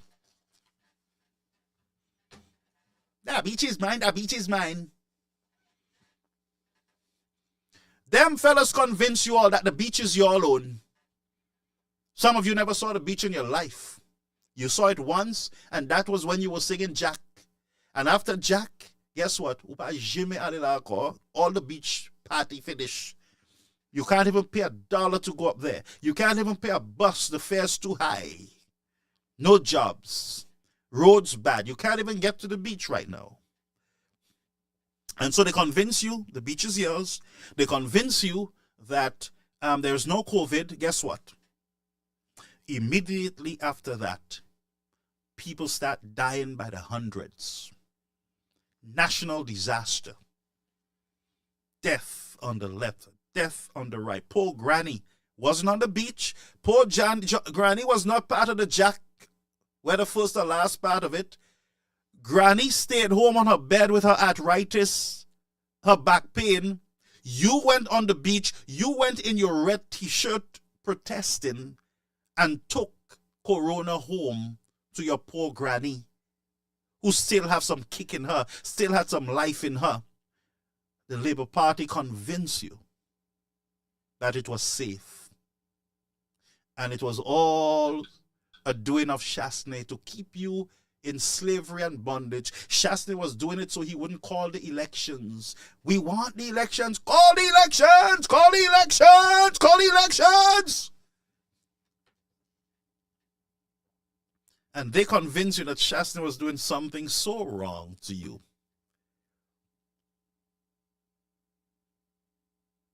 That you took home coronavirus.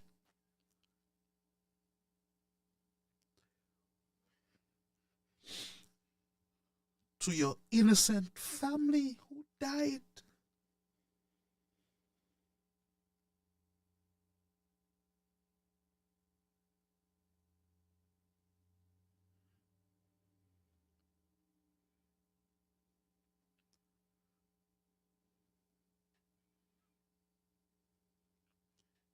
You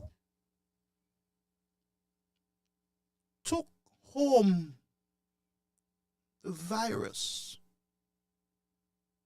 to your innocent families who were not involved,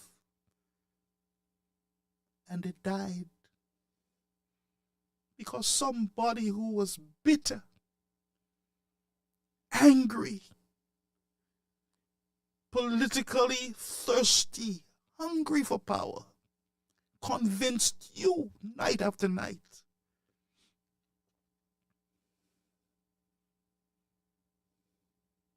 that your government wanted to kill you, wanted to victimize you. He had his white foot on your black neck.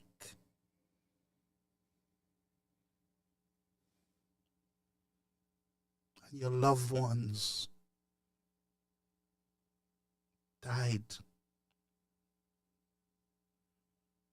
They died.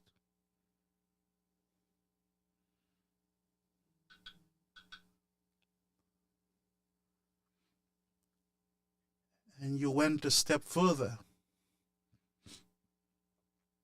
You got angry because your loved one died. And you turn around and you blame Alan Chasney and the United Workers' Party. You did not blame the people who convinced you that you should have been in the streets protesting and you should have been on the beach protesting. You did not blame them. You rewarded them. You rewarded them. And you punished the party that kept you alive. You punished the party that had to deal with a crisis that no other nation on the earth have ever had to deal with. Small developing St. Lucia was able to float. Were able to float in a new sea of disease.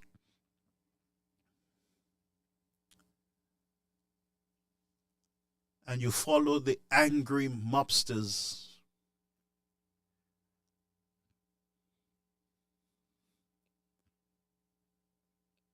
and you demonize your government and you demonize your own nationals and call them foreigners, thieves,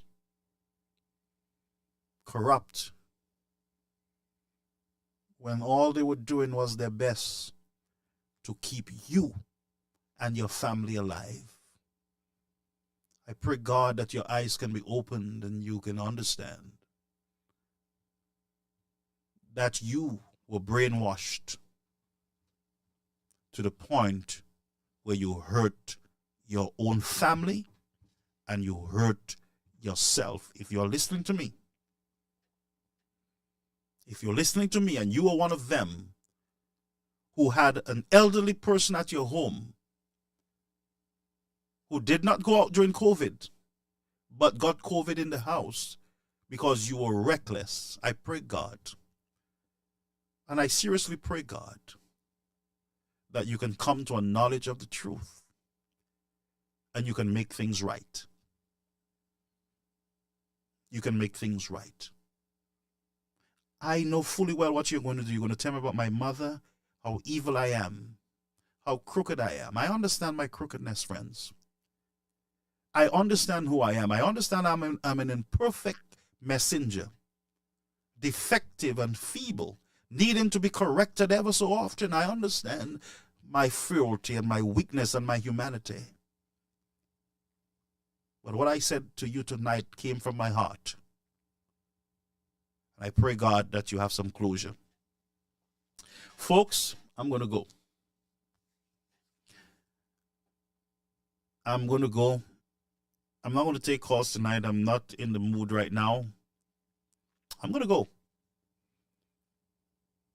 But my prayers are with you, St. Lucia, that we do better. We demand better. We act better. And we analyze things differently. Don't just take things from the United Workers' Party and swallow it. Don't just take things from the Labour Party and swallow it. Analyze it. Think on it. Meditate on it. Balance it off. Use common sense. And make your decision. Look at policies.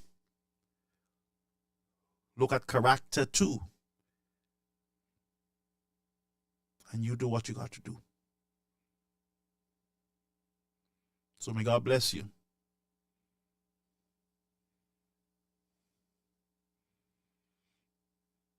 Somebody said take one call. Anybody want to call? Somebody can. If you want to call, fine. I don't care who it is. If you want to call, call. Let me just go through your comments quickly. Let's go through the comments quickly.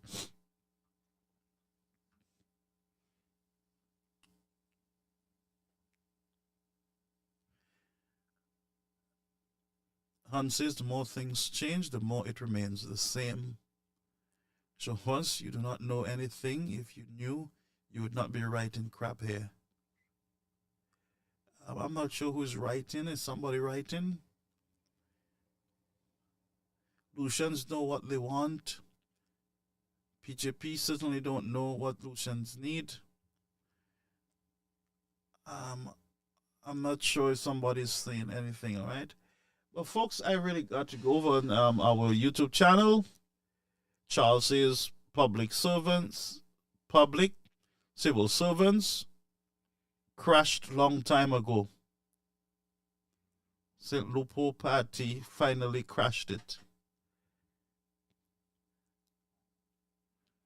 Charles says you are correct. No energy, food, water, or security plan for the country. Queen says, okay, there's a call. Let's take this call, friends. As soon as I sit, I'm going to take it. Caribbean American News Media. Caller, you're on the air. Caribbean American News. Good night, Brother Garfield. Hey, welcome, my friend. And good night to everyone. Brother Garfield, I felt compelled to call, you know.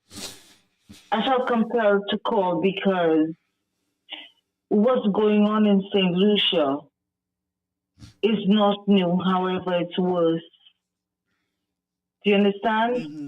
When I say it's not new, we saw the increase in homicides last year. We saw it. We saw how regular it became. We saw how often people were found dead, shot dead. We saw a 2-3-year-old get shot. We saw grandmother. We saw father. We saw all sorts of people getting killed last year. We saw it. And this year, we are in April, the beginning of April, and this thing seems to have just been now just carrying on like it's a norm. Now, we St. Lucians need to realize that this is not normal for this island. Never mind the people who feed us. Oh, look at what's going on in Jamaica. Look at what's going on in this country. Look at what's going on there. No, this is St. Lucia, where we could have left our door open, our front door unlocked, and be inside our homes, just enjoying ourselves with our family, leave the door open. Right now, you can't take a chance and do that anymore. This is St. Lucia, where we just have a minister of crime prevention appointed. He has a full office, whatever. That means there's an increase in monies that are being paid out by the government to yet another MP, but we see an increase in the crime. I think we are 28. Is it 28? 28 deaths. Aren't we at 28 deaths now? Yeah, that's what I heard, 28. 28, and if anything happened tonight or whatever, that means it's going to increase. We're not even sure. It is what? It's not even 3 months yet. We are 28. It is 3 months, January, February, March. We're in the beginning of April. Oh, yes. We're looking at one every 3 days. One every 3-4 days. That is not normal. That's not normal. People can't see that this is not normal, that there's too much bloodshed in this country.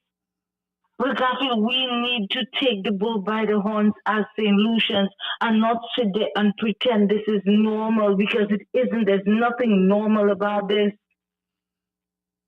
We need some answers from, and people can say, but we're talking about it, we're calling the airwaves, we do this, we do that. We need to write to the government of St. Lucia.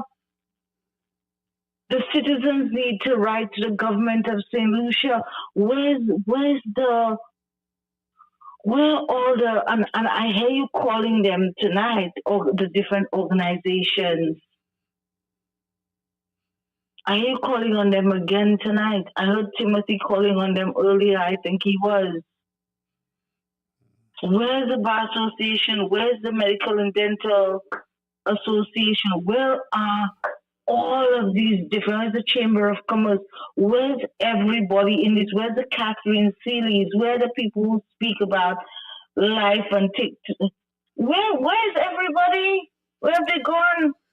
I think all of them became Pentecostals and were just raptured. That's all I can say, because you don't see them in it. You don't hear them. I wonder, raptured by who? The St. Lucia Labour Party? Well, because it can't be by God. Oh, no, not at all. Not at all. That rapture is not God's rapture. They're raptured into silence. And then we are sitting here. Yeah. We're sitting here. Well, I say we are speaking, but week in, week out, day in, day out, we are talking, but no one's paying or listening, paying us. Regardless, we have bigger problems. We're paying more in taxes. Our borrowings have become much bigger than it ever was in the history of this island. We're not seeing anything being done with these monies, nothing substantial, nothing having to do with human needs and stuff like that. Not an improvement in healthcare, not an improvement in any social programs and stuff for the young people or whatever to help to educate people in the different communities about crime, etc., etc. Nothing. All we are seeing is road patching here, road patching there. That's it. I don't see anything else happening in St. Lucia except road patching and a circle drawn in the road like a cartoon, according to Honorable Guy Joseph. A circle drawn in the road that's going to take a lot of lives, God forbid, because it doesn't make sense having it in that road right there on a high road. Rather than do the right thing, and that will be long term, and put the different roundabouts, proper roundabouts, where they're supposed to go in Corinford, at Larishes. We are seeing, let me tell you, money is being siphoned by people in St. Lucia. People are just making themselves rich. And I have to say it as it is. I don't have St. Lucians are sleeping on them. But when Shas was borrowing money, and they called it Mali Poitiers, we had St. Jude's, the new St. Jude's, we had the airport redevelopment program. We had a whole set of sporting facilities redone properly, like Soufre, Deriso. There were different places where you can see the sporting facilities. The school in Grosile. There were different things happening. We could see the improvements in the communities for village tourism, etc. We saw the money's going into substantial things for this country, and people were taken care of, and we had COVID. But now we do not have this.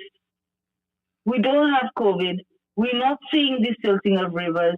We're not seeing the cleaning up of St. Lucia. We're seeing potholes being patched here, there, and everywhere. So they patch three, and they leave one. And, it's like half-fast work, substandard work. We still have major... I mean, the Catholic State Road is a mess. Major... Pigeon Point has no homes, but they're hotels. They did the Pigeon Island Road for Jazz last year. But they will not do roads where there are residents, people living in St. Lucia. Where is all the money going to that Philip JP has borrowed? Where is the accountability from Philip JP about the high numbers of homicides that we've got in this island? Where are the three ministers of security and home affairs and crime prevention, and what are they doing? Jeremiah, right now we shouldn't have that much crime going on because you've got to prevent crime, my friend. That's what they put you there for. And we're sitting there and we're saying, are we saying nothing, St. Lucians, or are we so frustrated that we just so quiet? Don't we think it's time that we We should form a human chain around the parliament in truth and in fact. I think what St. Lucians needs to do is write to the Governor General. We need to write to the governor. We need to write letters to whomever is going to take this on and listen to our plea and why we're pleading and why we need something to be done, because nothing is being done in St. Lucia for the betterment of the people of St. Lucia. And we have to change the constitution in order to allow us to recall our politicians, to have to remove them even before the elections. We got to be able need to do it. To call them back. We need to do it. We need to have a course of recall. Yes. We need, because there are people who getting elected who are literally building their houses right now, buying big cars. And I'm not saying you can't do that, but once you improve your life, the rest, everybody else in St. Lucia, the standard of their living goes down. You're creating more poverty in this country. Well, the guys that say that everything is good is just the flubber who are talking. Everything else is fine. Listen, I was talking to somebody who lives in the diaspora earlier today, and the person is saying to me, um, the Flavos do not want chaff. And I don't even want to say that publicly because that is not true. Yeah, that's garbage. So I said, where are you hearing this from? Are you literally listening to this from 1 to SLP people who are feeding this to you, and you're thinking that is the case in St. Lucia? I said, why isn't the new hospital being completed when $100 million or less could have completed the new St. Jude's Hospital rather than putting 200 and something million dollars into the old thing and be digging up the foundations and stuff to get the right height and breaking walls and putting new pipes and new electricals, and when there's a new building there that can just be completed for less money. Or the building is not good, so I'm asking the individual what's wrong with the building. He can't say. Who are the people telling you that that solutions do not want or Flavos, according to them, don't want Shas as a leader? I said, listen, there is no leader in 5 years with 2 years or 2 years of COVID who has done the amount of stuff that we saw happening for the borrowing that he did. We have never seen such work happen in St. Lucia. Jobs were created for the young people in Beaufort. That has not happened in forever in St. Lucia. The water catchment area was increased by millions of gallons. The airport redevelopment project was well on its way to expand to a brand new international airport. All sporting facilities were fixed. We had so much work going on in St. Lucia. Honorable Alan Shaftney actually showed all the past prime ministers except, of course, John Compton was in his own circle. We can't make a comparison there. I mean, he was a different era. But if you look at Kenny Anthony, you look at Stevenson King, Philip J. Pierre, Vaughan Lewis, you look at all the past prime ministers of St. Lucia, the only person who's ever come in and used up the borrowed monies, and we saw the project happening well in good time, was Aaron Shastri. And if COVID did not hit us, a lot of things would have been completed. And if solutions did not listen to the propaganda and the lies through campaign mode, St. Lucia would be in a much better place today. Yep. Taxes have increased, but our health has not increased. You lied to us about 2.5 for health and security. That does not go to health and security at all. It was to get a loan, for more borrowing, and the more money you borrow, the less we see. Yep. The more money in your year's infrastructure, you borrow $50 million less. How can this be your year of infrastructure? Yep. And there's been no infrastructure work done from 2021 to now, from the time we came in July 2021 to now. Yes. So you know the amount of infrastructure work that needs to be done. But Garfield, it is not adding up. We solutions need to open our eyes and see what's really happening. Why is the price of fuel still so high? Mm-hmm. How much money are you collecting in fuel? $8? $6? $8? What have you been doing to us? You're collecting extra money as well. Why are we being taxed 2.5% more? That ends up being 7.5 or 10% more. Because it's not really a 2.5, it applies to everywhere those goods knock. Everywhere they stop, a 2.5 is put on. Yeah, that's true. But I have to go, caller. You're right. And let me tell you, Well, I'm just calling on St. Lucians. Let's just get up. We need to get up and do something. That's right. And I'm here with you on that. You're so right. Thank you so much. Appreciate it. Callers, we have a decision Good to night, make before we everybody. go. Thank you so much, my friend. We have a decision to make Okay. before you go, callers. Sorry, viewers, and that is, I feel very bad that we are on at this time, and Lady Lee, we have not been able to give her the support. So here's what we can do. Let us move our program, Tuesday's program, over to Thursday, in order to accommodate her, to allow her to. Oh no, we can't move it on Thursday. I just realized the wrong table is on Thursday, so we'll have to just either give her the night or just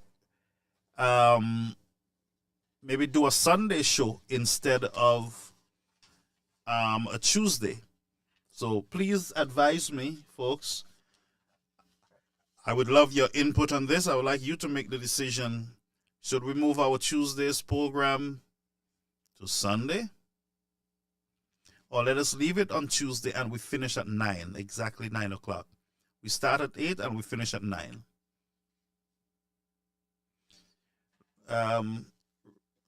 Rosalind say give her Tuesday. Shafan say who wants to go there will go. I want to go there. That's why I want to. Last week I went and the program was a good one. It was a very good program. Elita says Sunday. Okay, let's just keep going, folks. I want to know. Our YouTube viewers, I want to know too. Please let us know. Where is Lady Lee program? It is on Facebook on her platform. Sunday. We have another yes for Sunday. Let's see if we get another yes for Sunday.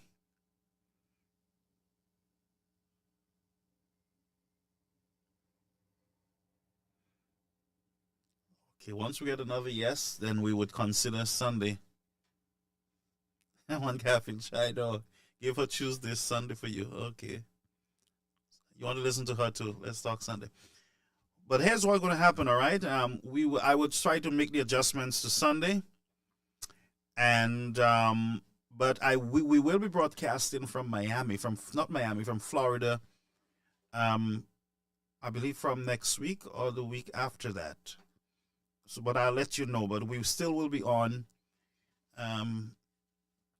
from Florida. All right. Sunday is great. Everybody said when people are just slowing down. You know, here in the United States, when it's summer and it's Sunday, things hot. Sun is up 8 o'clock in the night, and people are still out doing their stuff. But we have a mission, and we will stay together. Folks, have a beautiful night. As we as you go, enjoy. Some serve a variety of purposes, but they're left to linger for the ages, for generations not yet conceived.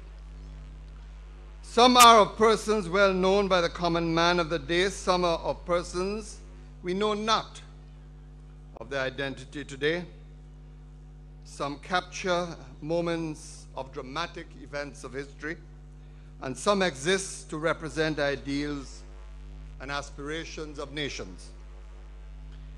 Think of the Taj Mahal of India, the Sphinx of Egypt, the Mona Lisa, held in the Louvre Museum, Mount Rushmore and its presidential features, the Statue of Liberty in New York Harbor.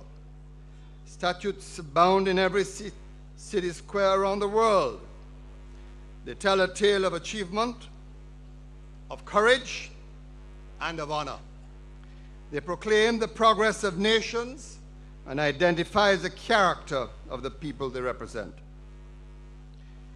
In this instance, this statue, which we will unveil, is part of the story that is our history. That long road from discovery to self-determination, of our achievements from colony to independent statehood, of our progress from underdevelopment to a developing and diversified country, of our character from a politically tribal to a maturing democracy. This unveiling is helping define a new St. Lucia which is at peace with its past. Here in the heart of Castries, this place of honor we unveil today should not be conjured or confused in our minds as a summation of the man, the leader, the statesman that was Sir John Compton. No. All of St. Lucia knows better. He was and will always be more than a park and a monument. St. Lucians are also cognizant that this monument does not indemnify or repay the untiring, unyielding will that this soul from Kanawha carved into the landscape of St. Lucia and in the psyche of its people.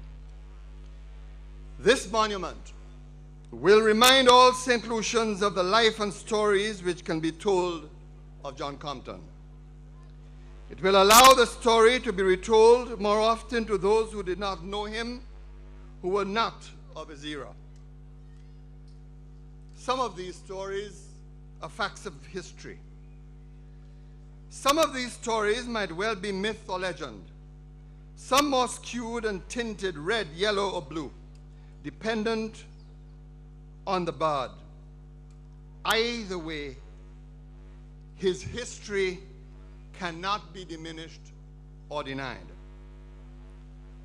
60 years ago, this year, a young John George Melvin Compton was immersed into what would be his baptism of St. Lucian politics, into what would become a lifelong, unequivocal vocation. A decade on from then, in 1964, and following his sojourn and irreconcilable differences with the St. Lucia Labour Party of the day headed by Sir George F.L. Charles, he branched out boldly to form the National Labour Movement, which merged with the People's Progressive Party to form the United Workers' Party, an entity through which he championed his vision for St. Lucia. As such, this year is perhaps a fitting one within which to unveil this lifelike epitaph of bronze. John Compton was the father of independence. He completed a process of self-determination that stretched from the resistance of the Amerindians against the arrival of Europeans, the rebellions of the slaves against slavery, and the rejection by George Charles' regime against colonial disenfranchisement. George Charles fought for a right to vote and have our own political leadership, effectively ending direct white rule. John Compton completed the circle of decolonization by leading us to achieve the right to decide our own destiny. But more than carrying us over the line of self-determination, where we could proudly state we are now independent, able to stand and join other nations as an equal, John Compton gave his life pursuing a vision for the development of St. Lucia. His achievements in leading St. Lucia from a colonial backwater to a developing state speak of a man who was resolute, committed, and relentless in his efforts. It took a lot of character, dedication, and visioning to tackle the colonial ills of poverty, illiteracy, malnutrition, disease, and backwardness. This park should be rightfully seen as a place of respect and honor for a man who gave so much of his life in the service of St. Lucia. Citizens of St. Lucia, at the cusp of our anniversary, at the ASP